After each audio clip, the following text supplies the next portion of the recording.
Yang terhormat Direktur BINUS University Malang, Bapak Dr. Robertus Tang Herman. Yang terhormat seluruh jajaran Deputi Kampus Director. Yang terhormat seluruh Head of Program beserta seluruh sivitas akademika yang hadir dalam pameran ini. Yang saya banggakan tim manajemen dan panitia pelaksana pameran, manajemen Raus Galeri, dan seluruh apresian yang hadir dalam pameran kali ini. Assalamualaikum warahmatullahi wabarakatuh. Salam sejahtera untuk kita semua. Senang sekali rasanya bisa dilibatkan dalam pameran kali ini, di mana saya dipercayakan sebagai kurator pameran. Untuk itu saya mengucapkan rasa syukur yang sebesar-besarnya dan terima kasih kepada penyelenggara acara serta rekan-rekan panitia yang terlibat dalam perhelatan pameran ini. Saya Rifki Aswan secara pribadi mengucapkan selamat kepada seniman kita Wahyu Kurnia Dewi atas pameran tunggalnya kali ini. Di mana bagi seorang seniman, pameran tunggal merupakan sebuah selebrasi atas prestasi artistik yang telah ditempuh dalam perjalanan berkeseniannya. Untuk mengawali ulasan kuratorial kali ini, izinkan saya berangkat dari sebuah statement sederhana, yaitu kita perlu menggali untuk menemukan emas di kedalaman tanah. Begitupun berlaku untuk memahami sebuah karya seni, bahwa kita perlu menyelaminya untuk dapat berjumpa dengan kualitas-kualitas keindahan yang terkandung di dalamnya. Inilah sebuah upaya yang dapat kita lakukan untuk sampai pada kualitas karya-karya yang dipamerkan kali ini. Pameran kali ini mengangkat tema Oneronaut, kisah sang dewi mimpi yang melintas dimensi. Oneronaut sendiri merupakan istilah bagi pengendali mimpi. Asal katanya berasal dari nama dewa mimpi dalam mitologi Yunani, yaitu Oneiroi. Tema ini dipilih berdasarkan pertimbangan inspirasi penciptaan karya, di mana Ayu Epok menjadikan mimpi sebagai inspirasi sentral dalam karya-karyanya. Impresi mimpi yang membatin bagi Wahyu Kurnia Dewi kemudian menjadi inspirasi visual karya-karyanya. Ayu menggambarkan pengalaman perjumpaan dengan figur-figur asing yang pernah hadir dalam mimpinya pada ke-10 karya ilustrasinya. Ia juga menggambarkan setting lokasi dalam perjalanannya yang sama persis yang ia jumpai di dalam mimpinya. Seperti karya berjudul Elemen Nestapa yang menggambarkan bentuk rumah panggung.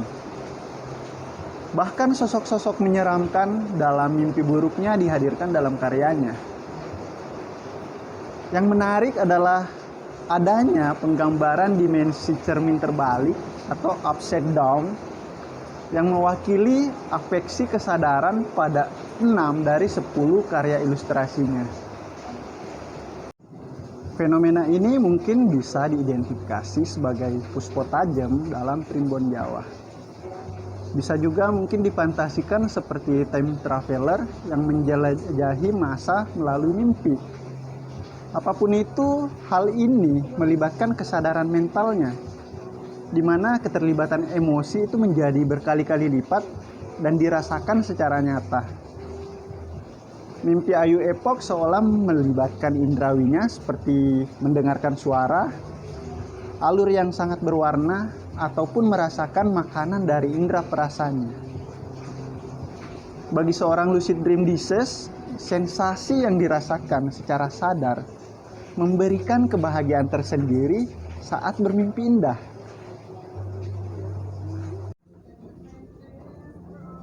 Namun mimpi buruk akan jauh lebih menakutkan dan menjadi pengalaman traumatik.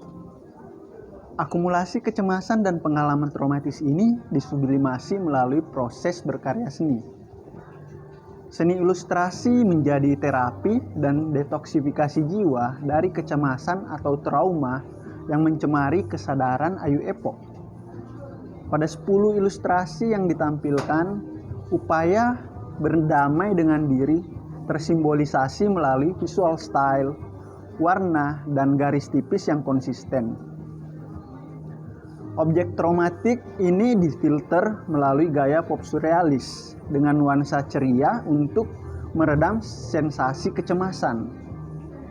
Ibaratnya seperti filter kamera yang mempercantik gambar. Penggunaan kroma warna terakota dikombinasikan dengan warna dingin memperkuat nuansa sejuk pada ilustrasi Ayu Epok. Ditambah kehadiran line art dengan garis tipis yang konsisten memberikan kesan tenang dan terkendali. Semua itu menjadi kesatuan simbolik atas kuasa kesadaran dalam mengelola negativitas bawah sadarnya.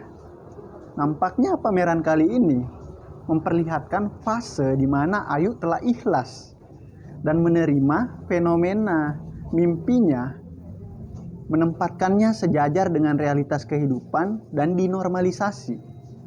Seperti tampilan figur dan objek yang tersebar dan tampil sejajar dalam hierarki yang sama.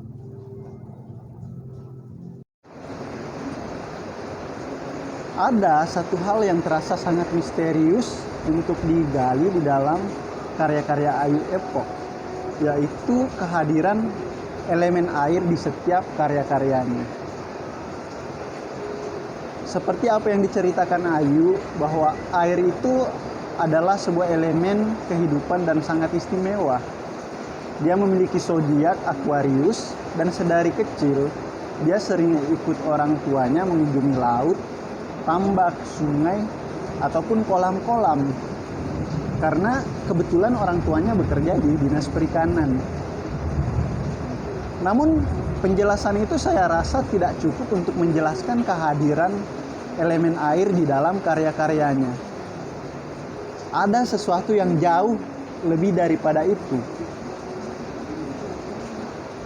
Air ini yang diilustrasikan Ayu selalu hadir dalam mimpinya, seolah mengalir bersama kesadaran memasuki dunia mimpi dalam siklus yang misterius.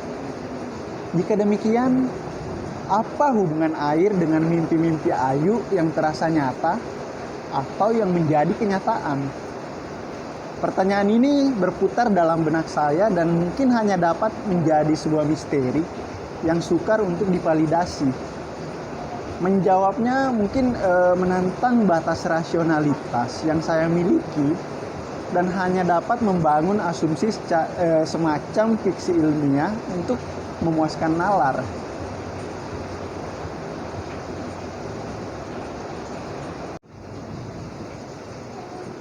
Dalam proses pencarian jawaban ini, saya bertemu dengan beberapa penelitian yang dilakukan oleh ilmuwan Jerman yang bernama Michel Swift. Dia menyatakan bahwa air itu ternyata memiliki memori. Peneliti lainnya mengungkap bahwa memori air itu mampu bertahan hingga 5,6 bulan.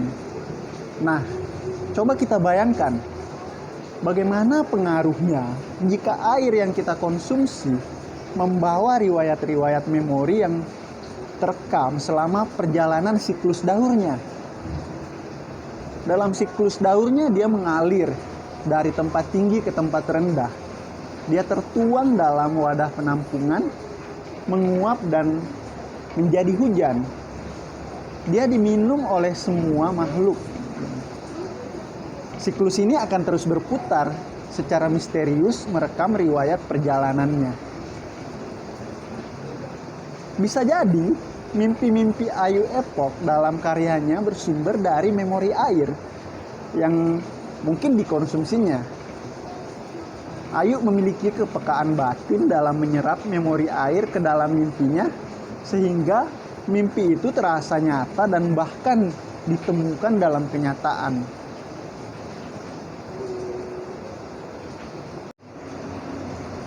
Asumsi ini saya bangun tidak untuk memastikan kejadian yang sebenarnya. Ini hanya bentuk refleksi perjumpaan yang saya rasakan ketika menyelami karya-karya Ayu Epok. Bisa diibaratkan seperti para moyang yang membangun mitos sebagai wujud imanensi pemikiran. Jika ada yang menganggap ini adalah kegilaan, Saya memang sedang mengajak apresian semua untuk bermain pada batas nalar. Saya pikir itulah tugas seni dalam merintis wilayah-wilayah yang belum terjangkau pengetahuan manusia.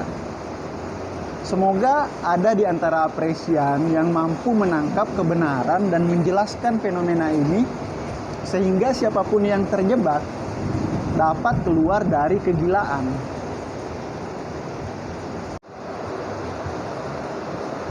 Itulah pertimbangan-pertimbangan yang kami miliki dalam menentukan tema pameran kali ini. Terlepas dari itu semua, pameran kali ini menampilkan sekitar 30 karya ilustrasi yang menghadirkan 10 ilustrasi dengan intensitas rasa seni dan 20 ilustrasi dengan intensitas rasa desain. Hal ini dapat dibedakan dari wujud dan tujuan penciptaannya. Yang menarik dalam pameran kali ini, Ayu memperlihatkan bagaimana subjektivitas idealisme seni saat ini bisa diterima dalam paradigma desain yang berorientasi pada kebutuhan klien. Saat ini idealisme seni yang secara personal tidak lagi menjadi hambatan terhadap karir seorang desainer, selama ia dapat menempatkan karya-karyanya dalam arena yang tepat. Begitupun seni yang tidak lagi bergantung pada medium-medium konvensional. Perkembangan teknologi digital terintegrasi membuka ruang-ruang baru yang memediasi karya-karya sejenis ini.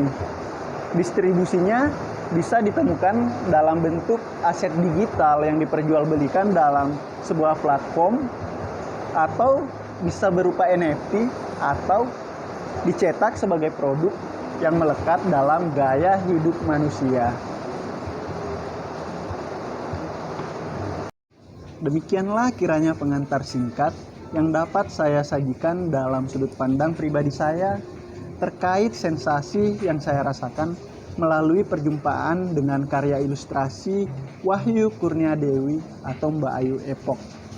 Semoga ulasan kuratorial ini dapat memantik penghayatan para apresian sekalian, sehingga menemukan nilai yang lebih dalam, membuka dimensi misterius yang belum tersentuh pada masing-masing karya, serta menemukan kebaruan nalar melalui pameran ini.